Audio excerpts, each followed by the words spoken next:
She leaned across the front desk and said it so quietly I almost didn't catch it. "Sir, I think you should see something before you go up." Her eyes moved once toward the elevator, then back to me. She slid a key card across the marble counter like she was passing a note in class. "Room 412. Your name is on the reservation." I had just checked into the same hotel for a work conference. Different company. Different reason. Same hotel, same weekend, same building where my wife had told me she'd be attending a pharmaceutical training seminar 2 states away. I didn't take the key card right away. I just looked at it. "How do you know my name?" I asked. She glanced at her screen. "Your wife listed you as an emergency contact when she booked the room 3 weeks ago." "Old habit, maybe. She probably forgot." She paused. "I recognized you from the photo on her profile." I picked up the card. My hand didn't shake. That surprised me, actually. "My name is Ryan Carter. I'm 33 years old. I spent 4 years as an Army intelligence analyst before I transitioned into operations management for a logistics firm in Charlotte. I know how to read a room. I know how to watch people without watching them. And I know what it feels like when a pattern breaks and the data suddenly points somewhere you were hoping it wouldn't." I took the elevator up to the 4th floor and stood in front of room 412 for a long time. Long enough that the ice machine at the end of the hallway cycled twice. Then I went back downstairs, handed the clerk back the key card, and checked into my own room on the 7th floor. I needed to think before I moved. That night I lay on top of the hotel bedspread fully dressed, staring at the ceiling. Running through every moment from the last 8 months like footage on fast rewind. The gym bag that lived in the trunk of her car. The perfume she started wearing differently, not more, just differently, like she'd changed who she was putting it on for. The way she'd stopped leaving her phone face up on the kitchen counter the way she had for 9 years. The volunteer nights that ran long. The new group of work friends she mentioned but never introduced. Small things. Individually meaningless. Together they were a map I hadn't wanted to read. We had been married for 9 years. We had a 7-year-old daughter, and a son who'd just turned 5. We had a mortgage, a shared Netflix password, and a drawer in the kitchen full of takeout menus we kept meaning to throw away. We had a life. And standing at that hotel counter, I realized I'd been maintaining it alone for longer than I wanted to admit. I didn't go to room 412 that night. I didn't need to. I called my brother instead. He's 3 years older than me, works in financial compliance, and has the kind of calm that comes from spending a decade reviewing documents for inconsistencies. I told him what happened. He didn't say much. Just asked one question. "You want to feel better tonight, or do you want to be protected next month?" I said next month. He said, "Then don't touch anything yet. Go home Sunday like nothing happened." I did exactly that. She came home Sunday evening, the same time she always did when she traveled for work. Rolling her carry-on through the back door, kissing the kids, dropping her work bag on the bench by the stairs. She looked relaxed. Rested, actually. She hugged me from behind while I was at the stove and said the seminar had been exhausting. I asked how the hotel was. She said it was fine. Nothing special. Just a conference hotel. I nodded and served dinner, and that night I sat across from her and the kids watching my son explain an entire episode of some cartoon. With the kind of enthusiasm only a 5-year-old can sustain, and I smiled at all the right moments. And inside me something had already gone very, very quiet. My name is Ryan Carter, and I want to be honest about what the next 2 weeks felt like. Not the way it's described in movies, where the betrayed person becomes focused and powerful and slightly heroic. The truth is, it felt like being underwater. Like every conversation was happening at a slight delay, like I was watching my own life through smudged glass. The hardest part wasn't the anger. It was the grief for something I thought I understood. But I had discipline. And discipline is what separates a reaction from a strategy. I reached out to a family law attorney on a Monday morning. Someone recommended by my brother's firm. Discreet, experienced, and blunt in the way that good attorneys tend to be. She told me exactly what I needed to document and exactly what I should not do yet. Top of that list, don't tip my hand, don't access her devices without authorization, don't remove assets. Build the case quietly and let the picture complete itself. I started a log. Every trip, every date, every stated reason. I cross-referenced our joint credit card statements going back 14 months. That's when I found the first thread that didn't belong. A recurring charge to a wellness app neither of us had downloaded. $42 a month. Small enough to ignore. I didn't ignore it. My brother pulled the LLC registration tied to the billing address. It took him 6 hours. The LLC was real, registered in Delaware, but it had no website, no employees, and its single listed director had the same initials as the man whose name I would soon learn in full. She had been routing money through a personal development subscription she'd set up in her name, $300 to $400 a month, for 11 months. Not enough to notice immediately. Enough to matter in court. I didn't confront her. I upgraded my approach. Our financial advisor is someone I've known since my early 20s. When I sat across from him and explained the situation in clinical terms, he set down his pen and looked at me for a moment. Then he said something I've thought about since.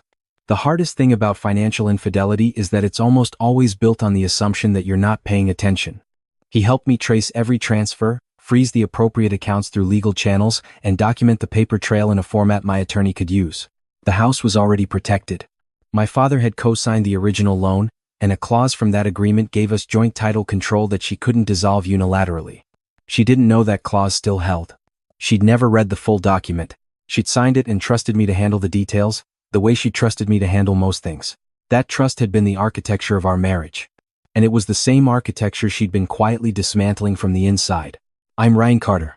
And somewhere in the middle of all this, I stopped asking why she'd done it and started asking why I hadn't let myself see it sooner. The honest answer is that I had. Small things I'd reasoned away. A coldness in some evenings I attributed to stress. An absence in how she looked at me that I told myself was just the natural settling of a long marriage. I wasn't naive. I was willing. There's a difference. And it took me a long time to stop blaming myself for it. My sister drove up from Colombia the weekend before I moved on anything. She's 37, works as a paralegal at a family law firm, and has the specific energy of someone who has watched betrayal play out in conference rooms so many times that nothing about it surprises her anymore. She sat at my kitchen table with a coffee and my printed documents and didn't say a single unnecessary word for 40 minutes. Then she looked up and asked me, "What do you want the other side of this to look like?" I said I wanted my kids to still have a stable home. I wanted the financial damage contained. I wanted the truth on record. Not for revenge, just so there was no version of this where I was the one who had something to explain. She nodded and got to work. The meeting I arranged was not dramatic by design. I'm not a dramatic person. I reserved a small conference room at a business center downtown, the kind of anonymous space that exists for this exact purpose. Clean walls. A round table. Enough distance between the chairs that no one could claim proximity as an accident. I told her we were meeting a business contact of mine, someone interested in a side project I'd been developing. She didn't ask follow-up questions. She never did when it came to my work. I told him, through a message sent from a number he didn't recognize, that this was an urgent meeting regarding a business liability matter involving his name. That was enough to get him there. Men like him tend to show up when there's something that might expose them. They didn't arrive together. She came first, which told me she'd been careful enough not to coordinate the entrance. He came through the door 4 minutes later and stopped when he saw her sitting across from me. Then he saw me. Then his face did something complicated. I stood. My wife's color left her face so completely and so instantly that for 1 second I almost felt sorry for her. Almost. "Sit down," I said. "Both of you." They sat. I didn't raise my voice. I didn't throw documents. I placed the folder on the table and slid it forward, and I let them look at the first page without saying anything. Bank statements. Transfer logs. Hotel receipts. 2 photographs taken from the hotel's lobby camera on the Sunday I had stood at that front desk while a clerk with more integrity than either of them leaned across the marble and chose to tell a stranger the truth. She started to speak. I held up one hand, not in anger, just in finality.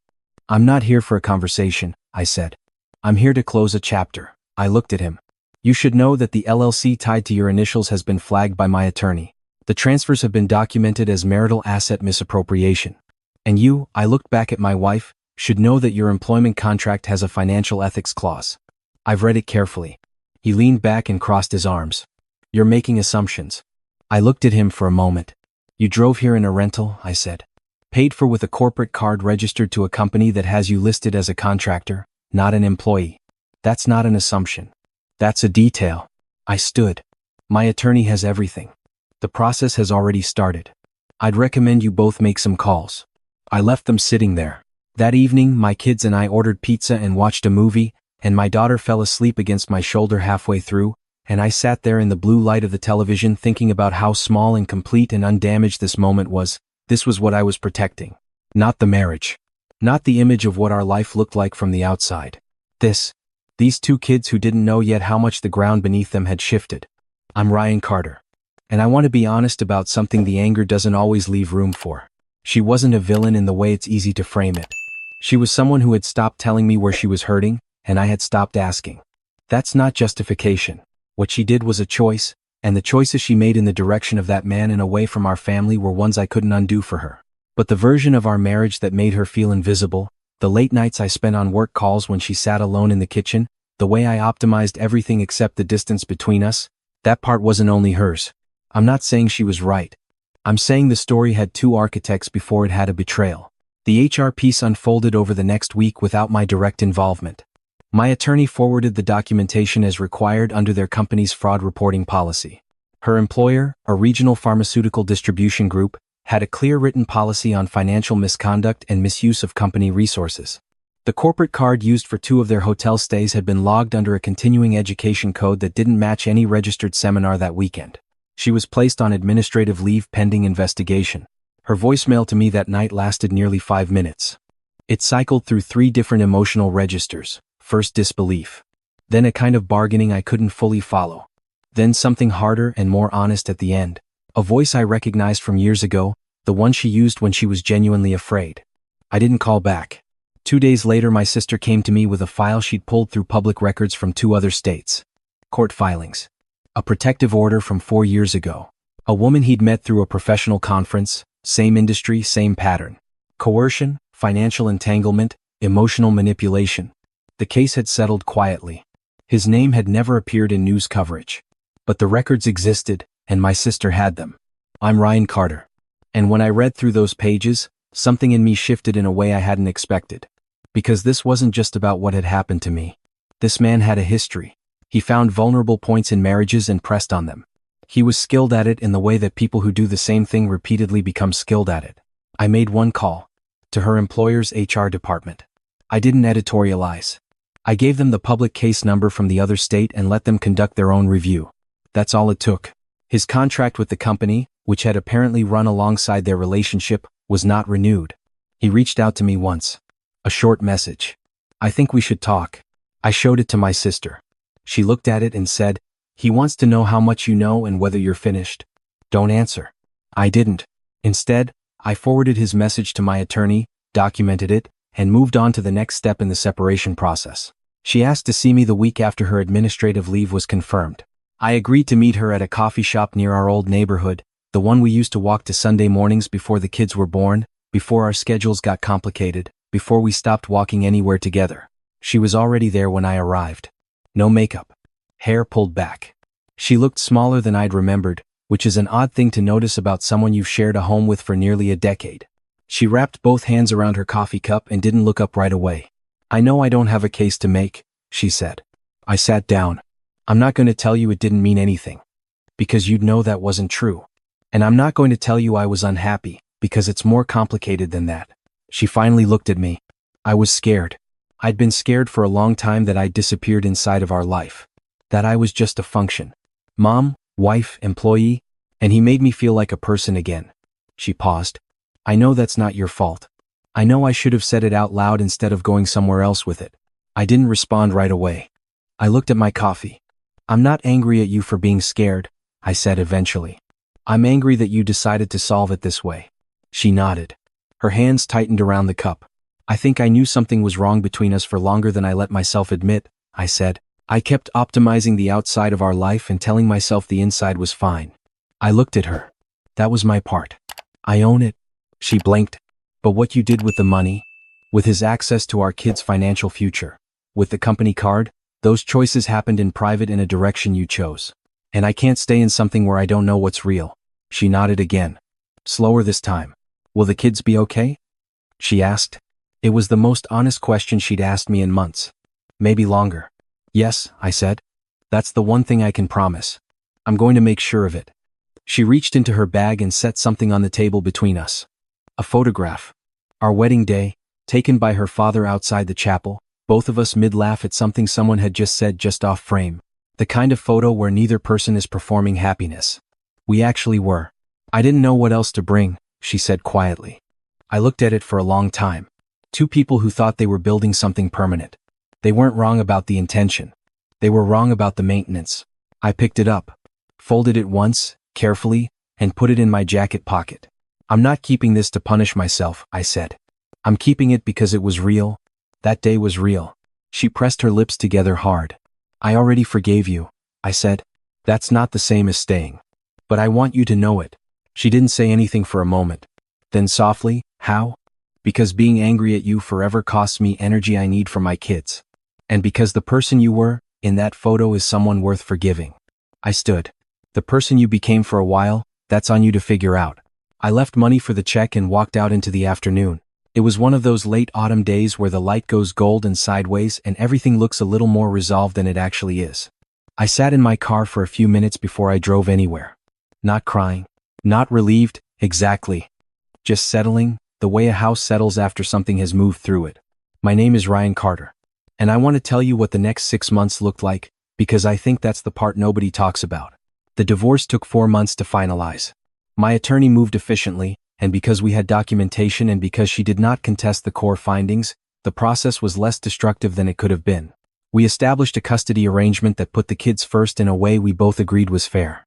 50-50 on regular weeks, shared holidays, one rule we both committed to: they would never hear either of us speak badly about the other. Not once. Whatever we owed each other in terms of pain, we didn't owe it to them.